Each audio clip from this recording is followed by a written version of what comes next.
बिस्मिल्लाहिर्रहमानिर्रहीम। दोस्तों, हदीस की सभी किताबों में ये दिलों को छू जाने वाला वाक़या ज़रूर मिलता है कि एक मशहूर सहाबी की जिनका नाम हज़रत तमीमुन दारी रदी अल्लाह ताला अन्हो समंदर में दज्जाल से जाकर मिले थे और दज्जाल ने उनसे 3 निशानियां पूछी थी कि जो आज हर तरह से पूरी हो चुकी है। हदीस में आता है कि मशहूर सहाबी हज़रत तमीमुद दारी रदी अल्लाह ताला अन्हो अपने इलाके से 30 आदमियों के साथ एक नाव पर सवार होकर मदीना शरीफ की तरफ निकले ताकि हुजूर सल्लल्लाहु अलैहि वसल्लम के हाथों पर इस्लाम कबूल कर सके। वो सहाबी खुद फरमाते हैं कि हम सभी 30 आदमी धीरे धीरे अपनी नाव से मदीना की तरफ बढ़ रहे थे, लेकिन एक रात अचानक समुंदर में तूफान आ गया और हमारी नाव मौजों के हवाले हो गई। वो समुद्री तूफान इतना ज़्यादा खतरनाक था कि हवा जिधर की भी चलती हमारी नाव उधर को ही चलने लगती। हमें अपनी मौत सामने नजर आ रही थी। समुंदर की हर थपेट जब भी हमारी नाव से आकर टकराती तो हमें ये खौफ रहता कि हमारी नाव अब उलटकर तबाह होगी या तब जीने की कोई उम्मीद नहीं बची थी। 1 महीने तक हमारी नाव इसी तरह समुंदर में इधर उधर भटकती रही। मल्लाह ने भी मायूस होकर नाव को चलाना छोड़ दिया था। 1 महीना इसी तरह गुजर गया। अचानक एक सुबह हमें समुंदर ही में बहुत दूर कुछ पेड़ नजर आए। ऐसा लग रहा था जैसे वो पेड़ समुंदर के बीच लगे हो।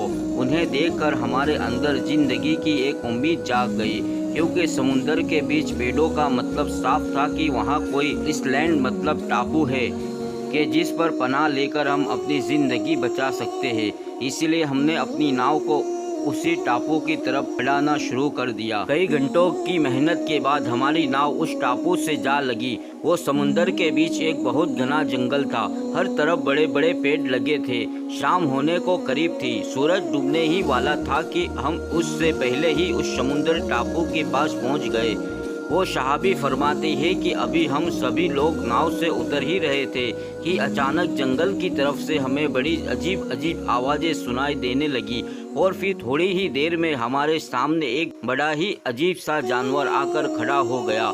उसके जिस्म पर इतने ज़्यादा बाल थे कि समझ ही नहीं आ रहा था कि उसका चेहरा किधर है और पीठ किधर है। उस जानवर को देखते ही हम लोगों ने उस पर लानत भेजी। हम सभी सहम कर एक दूसरे के पास खड़े हो गए, क्योंकि पहले ही हम समुद्री मौजों का शिकार बन चुके थे और अब इस जंगल में हमारे सामने एक नई मुसीबत आ खड़ी थी।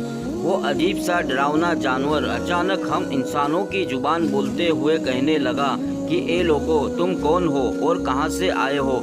तो उस जानवर को इंसानी जुबान में बात करता देख हमारा डर और ज़्यादा बढ़ गया, लेकिन हमने हिम्मत करके उसे जवाब दिया कि हम अपने इलाके से मदीना की तरफ जा रहे थे, लेकिन समुद्र में हमारी कश्ती भटक गई और हम 1 महीने तक इधर उधर भटकते रहे। आखिर में हमें दूर से ये टापू नज़र आया तो हम अपनी जान बचाने के लिए यहाँ पर आए हैं।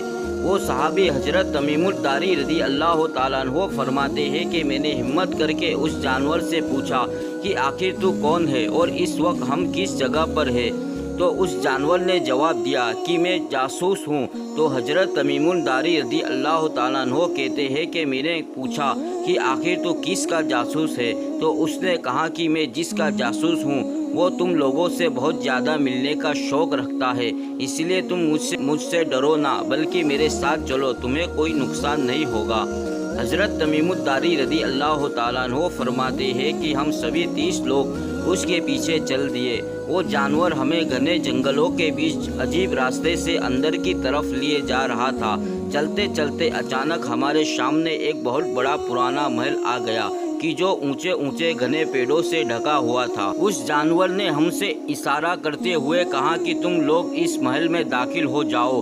वो सहाबी हज़रत तमीमुद दारी रदी अल्लाह ताला अन्हो फरमाते हैं कि हम सभी लोग हिम्मत करके अंदर दाखिल हो गए। अचानक हमने एक बहुत ही डरावनी शक्ल का बड़ा सा इंसान मोटी मोटी जंजीरों से जकड़ा देखा। वो जंजीरों से खुद को छुड़ाने के लिए इतनी जोर से छलांग लगाता कि महल की छत को जाकर छू लेता, लेकिन उसकी जंजीर ना टूटती। वो इतना ज़्यादा डरावना था कि उसे देखकर हम सभी के जिस्म कांपने लगे। उसी खौफ व दहशत में हमने उस इंसान पर लानत भेजी और कहा कि आखिर तुम कौन हो। तो सामने जंजीरों में जकड़े शैतानी इंसान ने जवाब दिया कि पहले तुम लोग बताओ कि आखिर तुम कौन हो। तो हजरत तमीम दारी रदी अल्लाह ताला अन्हो फरमाते हैं कि मैंने उसके सामने अपने सारे हालात बयान किए कि हम सभी लोग अपने इलाके से मदीना जा रहे थे कि रास्ते में हमारी कश्ती भटक गई और 1 महीने इधर उधर भटकने के बाद हम तुम्हारे पास इस टापू पर पहुँचे हैं। तुम्हारे जासूस से हमारी मुलाकात हुई तो वो हमें लेकर तुम्हारे पास उस जंजीर में जकड़े इंसान ने कहा कि मैं तुमसे 3 सवाल करूंगा, पहले तुम मुझे मेरे 3 सवालों का जवाब दो, फिर मैं तुम्हें अपने बारे में बताऊंगा। तो हजरत तमीम दारी रदी अल्लाह ताला अन्हो ने जवाब दिया कि ठीक है, पूछो तुम क्या पूछना चाहते हो। तो उस इंसान ने कहा कि बताओ बेसान के पेड़ों पर फल आते हैं या नहीं। तो हजरत तमीम दारी रदी अल्लाह ताला अन्हो ने जवाब दिया कि हाँ उस पर फल आते हैं। तो उसने कहा बहुत जल्द ही उस पर फल आना बंद हो जाएंगे।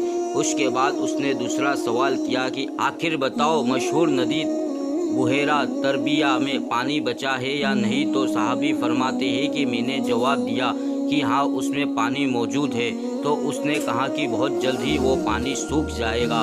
और फिर आखिर में उसने तीसरा सवाल करते हुए कहा कि मुझे बताओ कि आखिरी नबी इस दुनिया में आ चुके हैं। तो हजरत तमीम दारी रदी अल्लाह ताला अन्हो फरमाते हैं कि मैंने कहा कि हाँ वो तशरीफ़ ला चुके हैं और हम उन्हीं से मिलने मदीना जा रहे हैं।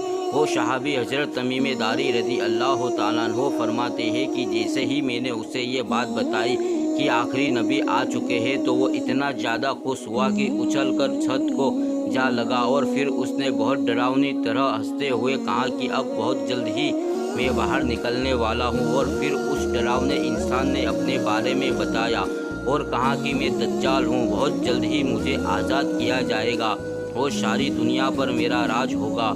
वो सहाबी हजरत तमीम दारी रदी अल्लाह ताला अन्हो फरमाते हैं कि उसके बाद हम अपनी नाव पर सवार हुए और कई महीनों के सफ़र के बाद हम मदीना पहुँचे। रात का वक्त था, इसीलिए हम सभी 30 लोग मस्जिद में जाकर बैठ गए।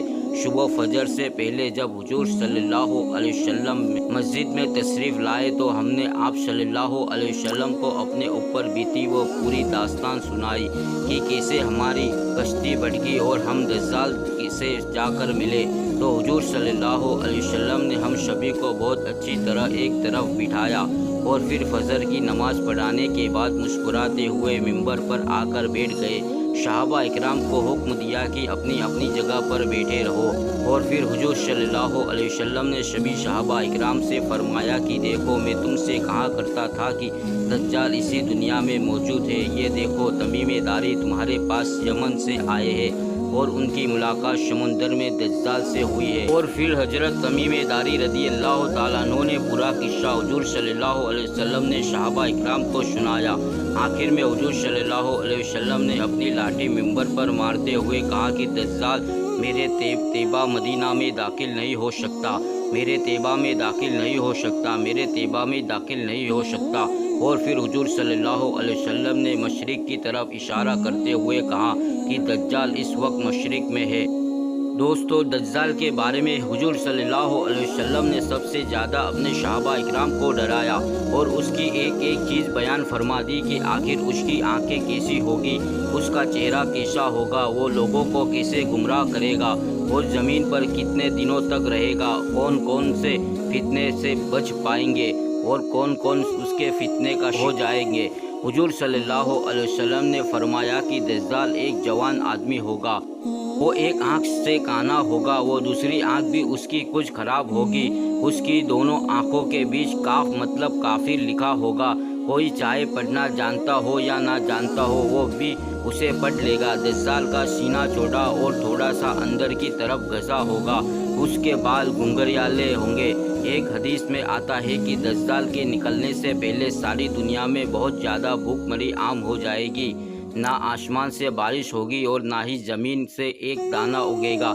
दज्जाल अपने साथ खाने व पानी की नहरें लेकर चलेगा, उसके अंदर वो जहन्नम भी होगी। जो उसे खुदा मान लेगा तो वो उसके लिए खाना पानी सब कुछ भर देगा और जो उसका इनकार करेगा तो दज्जाल उसे भूख व प्यास से तड़पा छोड़ देगा। हुजूर सल्लल्लाहु अलैहि वसल्लम ने फरमाया कि दज्जाल اصفہان سے نکلے گا۔ اور دوستو، اصفہان اس وقت اسرائیل میں موجود ہی ایک جگہ ہے کہ جسے حضور صلی اللہ علیہ وسلم کے زمانے میں اصفہان کہا جاتا تھا۔